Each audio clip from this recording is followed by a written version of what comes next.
할렐루야. 오늘 이 새벽에 주님 앞에 나온 여러분들을 주님의 이름으로 사랑하고 축복합니다. 자, 오늘 사도행전 25장 1절부터 27절까지 말씀으로 영적으로 분별하며 살자. 영적으로 분별하며 살자. 이런 제목으로 말씀의 은혜를 나누고자 합니다. 총독 벨릭스와 총독 빌라도의 모습에서 우리가 발견하게 되는 것은 이들은 참과 거짓이 무엇인지 분명히 알았음에도 벨릭스는 유대인들의 마음을 얻고자 하여 바울을 감옥에 구류하여 둡니다. 빌라도는 유대인들의 큰 소리에 굴복하여 예수님을 사형에 처하죠. 그리고 이런 일들이 저와 여러분이 사는 지금도 반복되고 있음을 알아야 됩니다. 그러므로 저와 여러분이 진리의 길을 걸어간다는 것이 쉽지 않습니다. 믿음으로 결단하지 않으면 우리는 불의한 길을 걷게 되고 진리가 아닌 것을 진리라고 우기게 됩니다. 또 생명이 없는 것에 자신의 소중한 생명을 걸게 될 것입니다. 이제 우리는 일상의 삶에서 매일 매순간 보혜사 성령님과 동행하는 삶을 살아야 할 줄로 믿습니다. 첫째로 2절을 보시면 베스도의 호의가 바울을 죽음의 길로 이끌어갈 수 있었음을 기억해야 됩니다. 총독 벨릭스는 그리스도 예수를 믿는 도를 들었습니다. 바울을 통해서 의와 절제와 장차오는 심판에 대한 강론도 듣습니다. 여러분, 이런 혜택을 누린다는 건 쉽지 않잖아요. 그 많고 많은 사람 가운데 정말 상상할 수 없는 신약의 많은 성경을 기록했던 그 사도 바울로부터 성경에 대한 말씀을 직접 들었던 거예요. 엄청난 축복이었죠. 그러나 그는 바울이 전하는 그리스도 예수를 믿는 도를 믿지 않았다는 거예요. 오히려 바울에게서 돈을 받을까 하여 바라는 마음을 갖습니다. 두 해가 지난 후에 보르기오 베스도가 벨릭스의 후임으로 오죠. 벨릭스는 바울이 죄가 없음을 알았음에도 유대인의 마음을 얻고자 바울을 구류하여 두는 것을 보게 됩니다. 베스도가 부임한 지 3일 후에 가이사랴에서 예루살렘으로 올라갑니다. 그러자 대제사장들과 유대인 중 높은 사람들이 바울을 고소하는 것을 보게 됩니다. 그들은 자기들에게 호의를 베푸는 셈치고 바울을 예루살렘으로 이송해 달라고 베스도에게 강력하게 요청하는 것을 보게 됩니다. 왜냐하면 이송 도중 매복하고 있다가 바울을 죽이려고 준비하고 있었던 것이죠. 이런 유대인들의 음모를 모르는 베스도는 9절에서 바울에게 묻습니다. 9절 같이 읽습니다. 베스도가 유대인의 마음을 얻고자 하여 바울더러 묻되 내가 예루살렘에 올라가서 이 사건에 대하여 내 앞에서 신문을 받으려느냐. 아멘. 총독 베스도는 유대인의 마음을 얻고자 하는 것을 보게 됩니다. 다시 말해서 지금 바울에게 예루살렘에 올라가서 신문을 받겠느냐는 것은 바울을 배려하는 것이 아니었다는 사실입니다. 우리 주변에서 저와 여러분을 배려해 준다고 누군가가 하는 말이나 행동이 오히려 나에게 심각한 문제가 될 수 있다는 사실을 우리는 깨달아야 됩니다. 우리가 영적으로 깨어있지 않으면 우리는 우리를 배려해 준다는 누군가의 말이나 행동 때문에 더 큰 문제에 빠지게 될 것입니다. 바울은 유대인들이 자신을 죽이려고 하는 악한 의도를 알았기에 11절에서 가이사에게 분명하게 상소하는 것을 보게 됩니다. 11절 같이 읽습니다. 만일 내가 불의를 행하여 무슨 죽을 죄를 지었으면 죽기를 사양하지 아니할 것이나 만일 이 사람들이 나를 고발하는 것이 다 사실이 아니면 아무도 나를 그들에게 내줄 수 없나이다. 내가 가이사께 상소하느라 한데. 아멘. 만약 바울이 가이사에게 상소하지 않고 베스도의 말처럼 예루살렘에 올라가서 재판을 받으려고 했다면 그는 매복한 유대인들에 의해서 길에서 죽임을 당했을 것입니다. 저는 저와 여러분도 삶의 여정에서 누군가의 배려에 대해서 이런 영적인 분별력을 갖게 되시기를 주님의 이름으로 축원합니다.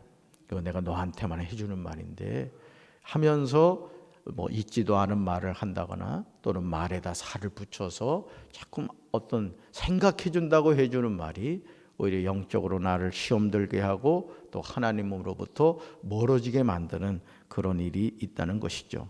또 그 말을 하는 분도 선한 의도를 가지고 그런 말을 할 수 있지만 때로는 그 배우의 악한 영이 자신을 이용하기도 하고 또 이용당하기도 한다는 사실을 기억하면서 우리 사랑하는 성도 여러분들 항상 성경 안에서 깨닫게 되기를 주님의 이름으로 축원합니다.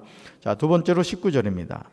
바울이 주장한 내용은 예수님이 죽은 자 가운데서 살아나셨다는 것이죠. 예수님이 부활하신 이후 제자들과 또 오늘 바울이 전하는 복음의 핵심이 뭐냐? 예수님이 죄 때문에 죽으셨다. 우리 죄 때문에 죽으셨다. 그런데 그 예수님이 어떻게 되셨다? 다시 살아나셨다. 이게 복음의 핵심이거든요. 제가 두 날개 말씀을 드렸죠. 십자가의 신앙과 또 뭐라고요? 부활신앙. 이게 복음의 사실은 핵심입니다. 수일 후에 아그리빠 왕과 버니게가 베스도에게 문안하러 가이사랴에 와서 여러 날 있었습니다. 베스도가 바울의 일로 아그리빠 왕에게 고합니다. 베스도는 유대인의 대제사장들과 장로들이 바울을 고소한 근본적인 문제가 무엇인지를 정확하게 알고 있었습니다. 그러므로 18절과 19절에서 분명하게 대답합니다. 우리 같이 읽습니다. 원고들이 서서 내가 짐작하던 것 같은 악행의 혐의는 하나도 제시하지 아니하고 오직 자기들의 종교와 또는 죽은 것을 살아있다 주장하는 그 일에 관한 문제로 고발하는 것뿐이라. 아멘. 네, 원고들이 서서 내가 짐작하던 것 같은 악행의 혐의는 하나도 제시하지 아니하고, 그죠? 오직 자기들의 종교와 또는 예수라는 이가 죽은 것을 살아있다고 주장하는 그 일에 관한 문제로 고발하는 것뿐이라. 이렇게 얘기하죠. 우리는 베스도의 날카로운 관찰력에 놀라지 않을 수가 없습니다. 우리가 이 세상을 살 때 하나님은 다양한 직함과 신분을 우리에게 주십니다. 그런데 그 직함과 신분에 맞는 처신을 하지 못하면 우리는 하나님께 책망을 듣게 될 것입니다. 제가 검찰청 신우의 그 지도 목사를 오랫동안 하면서 제가 인천지방 그 검찰청에서 그 검사들에게 늘 했던 말 가운데 하나가 그겁니다.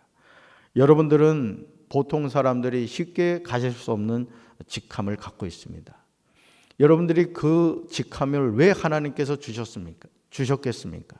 여러분들이 검사로서 그 역할을 잘 하라고 하나님이 주신 겁니다. 그리고 여러분 기억하셔야 됩니다. 여러분의 삶에 대한 하나님의 평가가 있습니다. 제가 검사님들에게 그 얘기를 계속해서 했습니다. 임진왜란 때 장수였던 원균과 이순신의 가장 큰 차이점은 리더십의 문제였습니다. 전쟁에서 장수로 누가 세워지느냐에 따라서 전쟁의 승패가 갈라지는 것을 보게 됩니다. 다시 말해서 지금 내가 있는 위치에서 무엇을 어떻게 해야 하는지에 대해서 우리는 깊이 생각해야 됩니다. 내가 어느 부서의 부서장이다. 그러면 이 부서를 어떻게 하면 하나님의 뜻대로 바로 이끌어갈 수 있느냐. 그걸 위해서 여러분이 기도하셔야 됩니다. 그리고 내가 부서 맡은 그 부서에 같이 일하는 동역자들을 위해서 기도해 주셔야 됩니다. 그래서 그 동역자들이 함께 협력해서 선을 이룰 수 있게 해달라고. 또 내가 맡은 부서에 같이 헌신하던 사람이 어느 날 보이지 않는다. 뭐 나오겠지. 이런 마음을 갖는 것이 아니라 전화를 하기도 하고 또 찾아가기도 하고 해서 그 사람을 다시 함께 그 부서에서 통역자로 일할 수 있도록 하는 것이 리더들이 해야 할 중요한 역할 가운데 하나라는 것이죠. 지금 내가 있는 위치에서 무엇을 어떻게 하는지에 대해서 우리는 깊이 생각하고 기도해야 됩니다. 그렇지 않으면 우리는 하나님의 일에 직무유기를 하게 됩니다. 베스도가 보았던 문제의 핵심은 첫째, 오직 자기들의 종교, 즉 유대교에 대한 것이었고요. 둘째, 예수라 하는 이가 죽은 것을 살아있다고 하는 이 주장이었습니다. 베스도는 바울이 자기를 지켜주기를 호소하였을 때 바울을 가이사에게 보내기까지 지켜두라고 명령하는 것을 보게 됩니다. 그리고 25절에서 베스도는 총독으로서 바울에 대한 자기 견해를 밝히죠. 25절 같이 읽습니다. 내가 살피건대 죽일 죄를 범한 일이 없더이다. 그러나 그가 황제에게 상소한 거로 보내기로 결정하였나이다. 아멘. 같은 총독이었지만 벨릭스와 베스도가 이렇게 다름을 우리는 기억해야 돼요. 하나님이 나에게 어떤 직분을 주셨다. 또 어떤 직함을 주셨다. 그러면 늘 해오던 방식이 아니라 어떻게 하면 나에게 이 하나님이 귀한 사명을 주셨는데 이 사명을 어떻게 감당할 수 있을까? 여러분, 하나님께 기도하시면서 지혜를 구하면 하나님은 내가 생각한 것보다 더 놀라운 지혜를 주시고 능력을 주시고 또 동역자를 붙여 주실 줄로 믿습니다. 결국 총독 벨릭스가 자신에게 주어진 일에 대해서 직무유기를 했다면 총독 베스도는 자신이 해야 하는 역할이 무엇인지 정확하게 알고 그 직무를 감당해야 됩니다. 직분은 받았는데 그 직분에 맞는 사명을 감당하지 않는다면 여러분, 그것은 부끄러운 겁니다. 저는 우리 강경제일교회 모든 성도 여러분들이 주님이 나에게 장로의 직분을 주셨다, 권사의 직분을 주셨다, 집사의 직분을 주셨다. 그러면 이 교회를 어떻게 세워갈 것인가? 어떻게 담임 목사를 도와서 이 교회를 아름답게 가꾸어가고 세워갈 것인가? 또 내 부서에 맡은 부서장, 그분이 장로님일 수 있고 권사님일 수 있습니다. 내가 그러면 어떻게 하면 도와드릴 수 있을까? 그런 마음을 가지고 여러분 하나님께 기도하면 하나님께서는 정말 하나님이 여러분들에게 생각할 수 없는 그런 지혜와 능력을 허락해 주실 줄로 믿습니다. 그러므로 이 시간 예수님은 저와 여러분에게 이렇게 말씀하세요. 같이 읽습니다. 지극히 작은 것에 충성된 자는 큰 것에도 충성되고 지극히 작은 것에 불의한 자는 큰 것에도 불의하니라. 아멘. 지극히 작은 것에 충성하는 것을 보면 이 사람이 큰 것에도 어떻게 할지를 알 수가 있다는 거예요. 우리는 큰 것에 충성되면 작은 것은 자연적으로 해결된다고 생각합니다. 하지만 예수님은 지극히 작은 것에 충성하는 사람이 큰 것에도 충성한다고 말씀하십니다. 베스도는 바울이 황제에게 상소한 대로 바울을 로마로 보내기로 결정을 하죠. 저는 저와 여러분이 세상과 교회에서 어떤 위치에 있더라도 자기 자신이 맡은 일에 충성하기를 주님의 이름으로 축원합니다. 내가 공무원이면 공무원으로서의 역할을 잘 감당해야 되는 거예요. 또 담임 목사인 저는 마찬가지죠. 제가 강경제일교회 담임 목사로서 어떻게 하면 이 교회가 주님이 기뻐하시는 교회로 바로 서갈 수 있을까? 이걸 위해 기도해야 되고 우리 성도들을 어떻게 하면 천성문에 다 들어갈 수 있게 할 수 있을까? 제가 할 일은 아니죠. 제 능력은 아니에요. 다만 하나님께 끊임없이 기도하면서 주님, 제가 신실한 목사로 바로 서게 해주십시오. 여러분, 이것이 저의 기도 제목이 돼야 되는 거예요. 또 우리 사랑하는 성도들도 마찬가지입니다. 어떻게 하면 우리 강경제일교회가 하나님 기뻐하시는 교회가 될 수 있을까?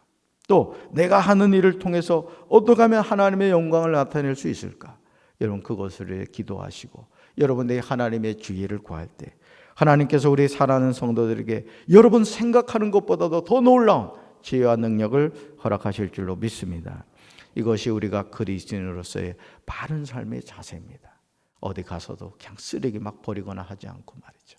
오히려 쓰레기를 주술 수 있고, 이 강경지역이 누구 때문에 살만한 지역이 돼야 되겠습니까?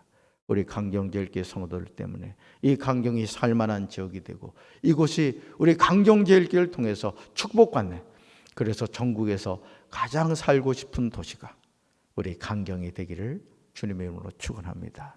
가슴에 손 얹겠습니다. 하나님 아버지, 한 사람이 얼마나 소중합니까? 오늘 벨릭스와 베스도 또 빌라도의 모습을 보면서 우리는 똑같은 직함을 가졌지만 전혀 다른 모습을 보게 됩니다. 오늘 우리가 하나님께 부름을 받아 목사와 성도라는 직분을 받아 주님의 몸된 교회에서 신앙생활을 합니다. 그러나 과연 목사로서의 사명을 잘 감당하고 있습니까?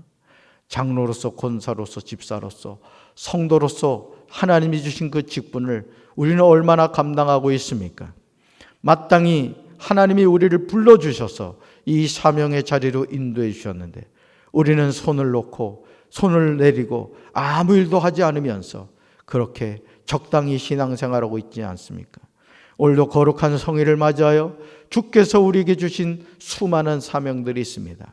지극히 작은 일에 충성하는 자에게 큰 것도 맡기겠다고 말씀하신 주님의 말씀을 기억하면서 하나님 앞에서 진실한 목사와 성도로서 오늘 이 하루를 살아갈 수 있도록 주여 도와주시옵소서. 강경이 우리 강경 제일교회 때문에 살만한 지역이 되게 하시고 강경이 거룩한 도시 홀리시티가 되어 이곳에 오는 모든 사람들이 예수님을 만나게 하시고 천국 백성 되게 하시고 하나님의 역사의 주인공이 될 수 있도록 주여 도와주시옵소서. 예수님의 이름으로 간절히 축복하며 기도합니다. 아멘.